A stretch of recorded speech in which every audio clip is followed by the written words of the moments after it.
Since the public release of AI tools, we have seen an absolute explosion in AI-generated images used to sexually harass victims and children. Out of all deepfake images that AI has generated, over 90% have been non-consensual, pornographic deepfakes. And out of those images, 90% of them have targeted women. As a prominent female elected official, I, as well as many others here, have spoken about our experience being targeted by AI deepfake pornography. Not only is this a coalition of legislators, this is a coalition of survivors of sexual harassment and, in some cases, abuse and assault. As a survivor of sexual assault myself, this resurfaces trauma for so many people across the country. And that is what it is intended to do.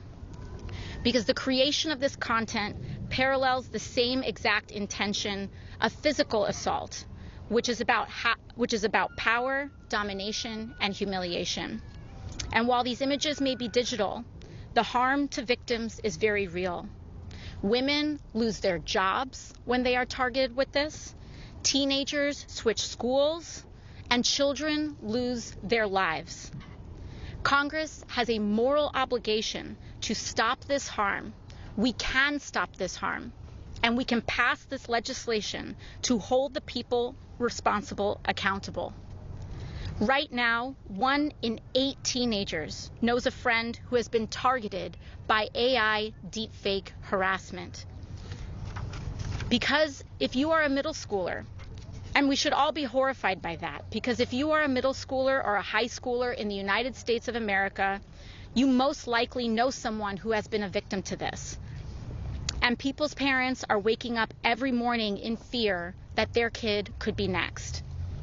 And while everyday Americans are terrified of this, corporations are finding new ways to profit from the creation of these deepfakes.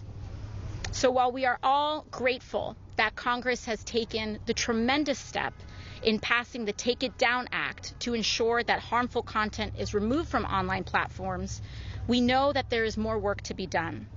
It is not enough to take down content.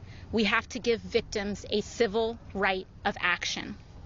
Take It Down gave us removal, and Defiance will give us recourse and restitution.